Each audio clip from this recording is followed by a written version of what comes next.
बहुत समय पहले भारत के एक नगर में एक राजा राज्य करता था। वह बहुत अनुशासन प्रिय राजा था। उसके राज्य करने का तरीका ऐसा था कि राज्य के किसी भी व्यक्ति की उसके खिलाफ षड्यंत्र करने की हिम्मत नहीं होती थी। उस राजा के 3 बेटे थे, सोमदत्त, वीरदत्त और कमलदत्त। जब राजा की मृत्यु हुई तब उसका सबसे बड़ा बेटा सोमदत्त राजा बना। सोमदत्त स्वभाव से दयालु था, जिसके कारण उसने अपने पिता के बनाए नियमों में परिवर्तन करके उन्हें सरल बना दिया था। उसकी इसी बात का फायदा उठाकर कुछ चालाक दरबारी अपनी मनमानी करने लगे और राजा के खिलाफ षड्यंत्र की योजना बनाने लगे। राजा के महल में एक नौकर था। उसने राजा को इस बारे में बताया, लेकिन राजा ने उसकी बातों पर ध्यान नहीं दिया। एक दिन चालाक दरबारियों ने राजमहल के रसोइयों के साथ मिलकर राजा के खाने में जहर मिला दिया। राजा की तबीयत बिगड़ने पर चिकित्सक को बुलाया गया। चालाक दरबारियों ने सोने की मोहरें देकर उसे अपनी तरफ मिला लिया। अब चिकित्सक बिना इलाज किए वहां से चला गया। राजा की मृत्यु हो गई। अब सोमदत्त की जगह वीरदत्त को राजा बनाया गया। चालाक दरबारियों की यह योजना सफल होने के कारण राज्य के बहुत से दरबारी, मंत्री, सेनापति आदि भी अपनी मनमानी करने लगे। यह सभी लोग वीरदत्त के लिए बहुत बड़ी समस्या बन गए थे। यह लोग मिलकर कभी भी वीरदत्त के खिलाफ षड्यंत्र बनाकर उसके बड़े भाई सोमदत्त की तरह उसे भी षड्यंत्र का शिकार बना सकते थे। वीरदत्त बहुत परेशान रहने लगा। उसे इस समस्या का कोई हल नहीं मिल रहा था। महल में रहने वाले उसी नौकर ने, जिसने सोमदत्त को षड्यंत्र के बारे में बताया था, जब वीरदत्त को परेशान देखा तो उसने उससे कहा, महाराज, यदि आप कहें तो मैं आपको इस समस्या का समाधान बता सकता हूँ।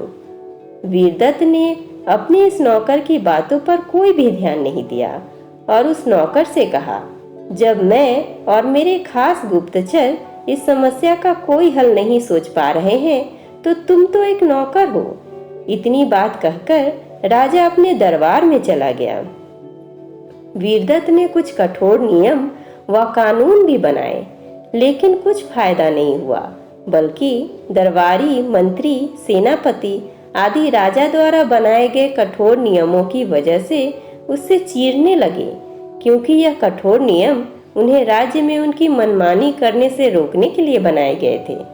कुछ ही दिनों में वीरदत्त के सेनापति ने राजा के कुछ खास गुप्तचरों से मिलकर एक षड्यंत्र बनाया। एक दिन सेनापति राजा को लेकर शिकार करने जंगल में गया। वहां शिकार करते समय राजा को जंगल में ऐसी जगह अकेले छोड़ दिया गया जहां खूंखार जंगली लोग रहते थे। जंगली लोगों ने राजा को अकेला देखकर हमला कर दिया और उसे मार डाला। सेनापति और गुप्तचरों ने राजदरबार में आकर एक झूठी कहानी सुना दी, जिससे राज परिवार को यह विश्वास हो जाए कि उनकी बहुत कोशिश के बाद भी वह राजा को नहीं बचा सके। अब वीरदत्त की जगह उसके छोटे भाई कमलदत्त को राजा बनाया गया। अब कमलदत्त के सामने भी वही समस्याएं खड़ी थी जो वीरदत्त के सामने थी। राजमहल के अधिकतर कर्मचारी अपनी मनमानी में लग गए।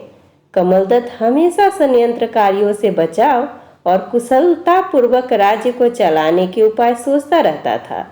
अब तो वह राजमहल के किसी भी बड़े कर्मचारी पर विश्वास नहीं कर सकता था। राजा यदि अपने इस बड़े दरबारियों पर कुछ कठोर कार्यवाही करता तो यह दरबारी राजा के खिलाफ षड्यंत्र करके उसका जीवन ही समाप्त कर देते थे, और यदि राजा कोई कार्यवाही नहीं करता था तो यह कर्मचारी अपनी मनमानी करके राज्य को बहुत नुकसान पहुंचा रहे थे। अपनी इस समस्या के चलते कमलदत्त को यह लगने लगा था कि शायद इस समस्या का कोई समाधान नहीं है और अब उसे समस्याओं के साथ ऐसे ही राज्य करना होगा। उसने इस बड़ी समस्या के समाधान को अब अपने भाग्य पर छोड़ दिया। राजमहल में रहने वाला वही नौकर कमलदत्त की इस परेशानी को देखकर उसके पास गया और बोला, महाराज, यदि आप आज्ञा दे तो मैं आपकी इस समस्या का उचित समाधान बता सकता हूँ। राजा ने उस सैनिक की तरफ देखा और कहा, जब पूरा राज्य परिवार इस समस्या का हल नहीं खोज पा रहा है तो तुम एक नौकर होकर क्या समाधान दे सकते हो। तभी राजा के पास खड़ी रानी ने राजा से कहा, महाराज, मुझे लगता है कि एक बार इस नौकर की बात सुन लेने में कोई भी नुकसान नहीं है। क्या पता यह कुछ ऐसा बता दे जो हमारे काम आ जाए। राजा ने कुछ सोचा और नौकर से बोला, बताओ तुम क्या बताना चाहते हो। तभी नौकर बोला, महाराज, इस समस्या का समाधान बहुत सरल है। दरबारी राजा को इसलिए मार देते हैं क्योंकि राजा के मरने से उन्हें लाभ होता है।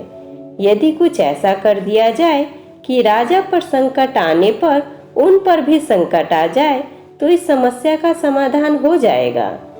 राजा को नौकर की यह बात अच्छी लगी। तब राजा बोला, ऐसा क्या किया जाए जिससे राजा पर आने वाला संकट षड्यंत्रकारियों के लिए भी संकट बन जाए।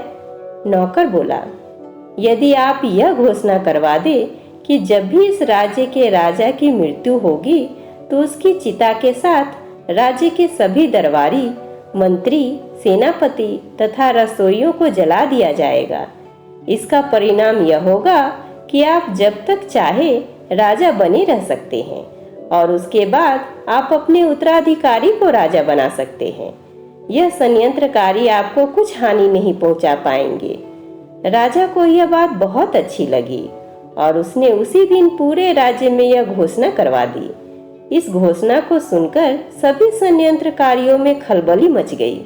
दूसरे ही दिन राजा ने कई ऐसे नियम बना दिए जिससे राज्य को कोई भी षड्यंत्रकारी नुकसान न पहुंचा सके। अब तो राजा की समस्या का समाधान हो गया। सभी दरबारी, मंत्री, सेनापति तथा रसोइया आदि राजा की सेवा में लग गए। राजा ने खुश होकर उस नौकर को अपना विशेष सलाहकार बना लिया। भविष्य में उस राज्य और उसके राजा को कोई भी नुकसान नहीं हुआ। इस कहानी से हमें बहुत कुछ सीखने को मिलता है। कहानी में राजा को अपनी समस्या का कोई समाधान नहीं सूझ रहा था। कमल दत्त ने तो यह तक सोच लिया था कि इस समस्या का कोई समाधान हो ही नहीं सकता। अर्थात उसने अपनी समस्याओं के साथ एक डर भरा जीवन जीने का निर्णय ले लिया, क्योंकि उसने यह सोच लिया था कि उसकी समस्या का कोई हल शायद किसी के पास है ही नहीं। दोस्तों, ऐसा ही हम में से बहुत से लोगों के साथ होता है। लाइफ में बहुत सी ऐसी प्रॉब्लम सामने आती हैं जिन्हें सॉल्व करने की हम बहुत कोशिश करते हैं, लेकिन बाद में हार मानकर उसे अपना भाग्य मान लेते हैं। अपना जीवन समस्याओं के साथ ही जीने की हैबिट बना लेते हैं और पूरे जीवन अपने भाग्य को ही कोसते रहते हैं। जबकि यह बात सत्य है कि दुनिया की प्रत्येक समस्या का कम से कम एक समाधान जरूर होता है, क्योंकि समस्या आती ही है अपने समाधान के साथ में।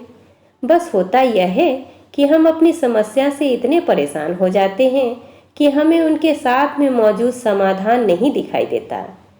यदि खुद पर विश्वास रखा जाए और लोगों से उचित सलाह ली जाए तो प्रत्येक समस्या का समाधान मौजूद है।